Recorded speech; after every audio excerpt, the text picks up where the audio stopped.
Stephanie Bain, I have a books. I'm a book nerd. There's so many books. Hello everyone, Stephanie here. Today's video is going to be, I'm sorry, another book tag. I literally have no idea what to do. I'm leaving for Texas tomorrow. I'm not gonna have a video up on Monday, so I'm sorry. I'm thinking of vlogging parts of my trip and do like a little of all of the days. And I was like, oh, I should probably film something. And I still have like things, well, I'm already like packed, but I need to like clean myself. I need to clean my fish tank before I go.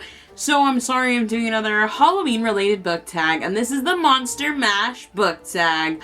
I haven't even selected the books. I don't know what the questions are. We're gonna roll with it right now, okay? Question number 1 is, I was working in the lab late one night. What's a book that kept you up at night?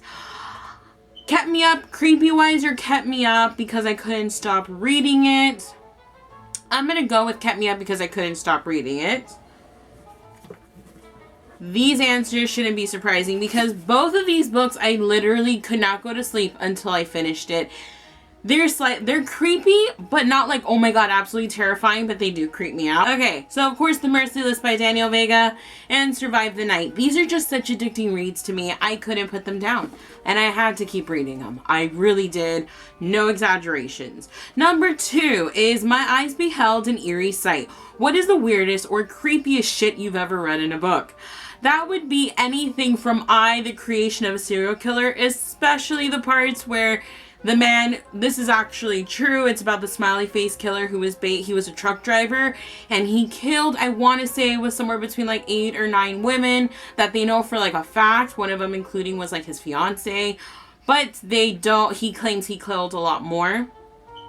Honestly, I'm gonna put my hand up, so if you don't want to hear it, you can just mute until my hand goes down, but this is also a slight spoiler alert, but not really, because it's an actual thing. You can just Google it.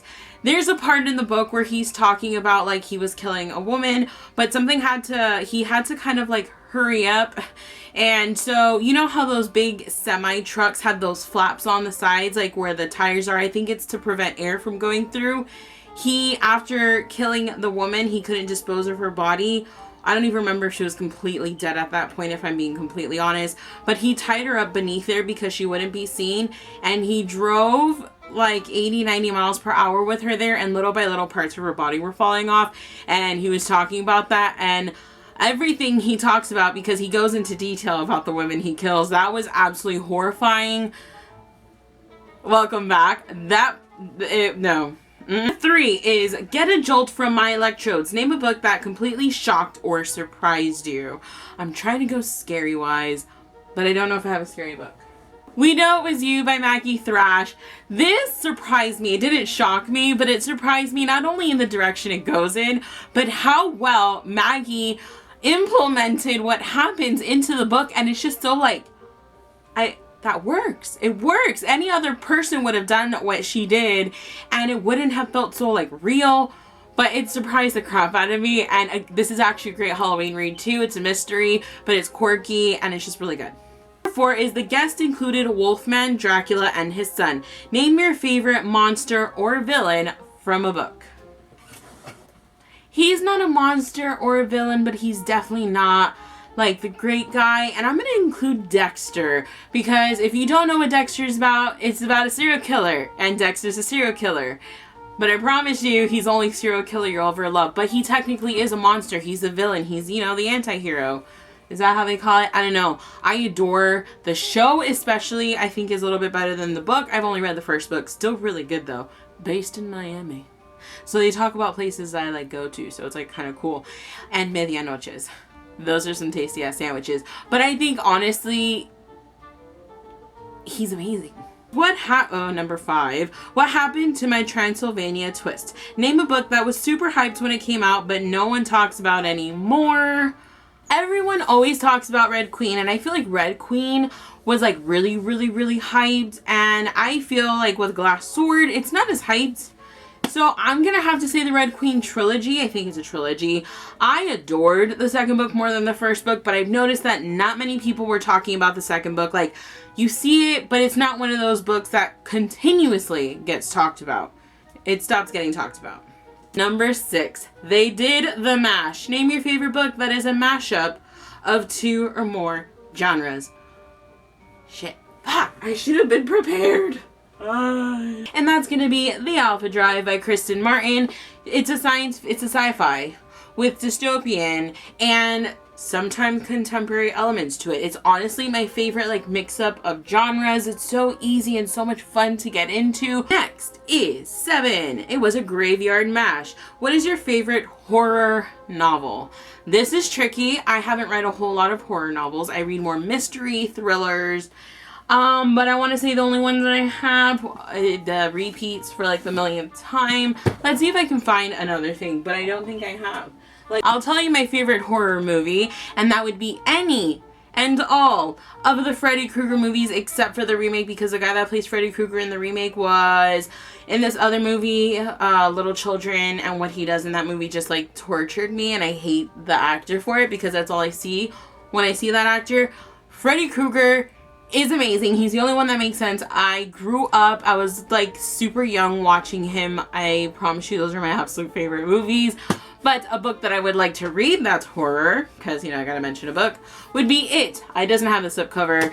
It's a beast of a book. I tried reading it, but I just wasn't feeling it at the time. This movie made me terrified of clowns, and is probably the only horror movie I never watched more than 1,000,000 times. I probably only saw this movie less than a handful because of how much it creeped me out. I hated Pennywise when I was a child. And I love scary movies. Like, my parents let me watch all that stuff. I was like 4 or 5 years old. Can I watch this? I like Silence of the Lambs was my favorite movie when I was like 6 years old. Okay, where the hell was I? Oh, number 8 is The Scene Was Rockin'. All Were Digging the Sounds. What's your favorite song based on a book? I don't have any songs based on books. I don't get that question. I'm stupid. Is it weird that I'm like really confused right now? I probably should have watched the video again to see what her answer was. I don't know. Let's pretend. Next. Number 9 is Tell Them Boris Sent You. What is your go-to book recommendation? You know what? For Halloween, I'm not gonna lie, I'll scream it from the rooftops. I have a couple, so let me just go ahead. I've mentioned these about 1,000,000 times just in this video and the last video. Very good, underrated YA horror books. So good. But one for young readers, totally underrated.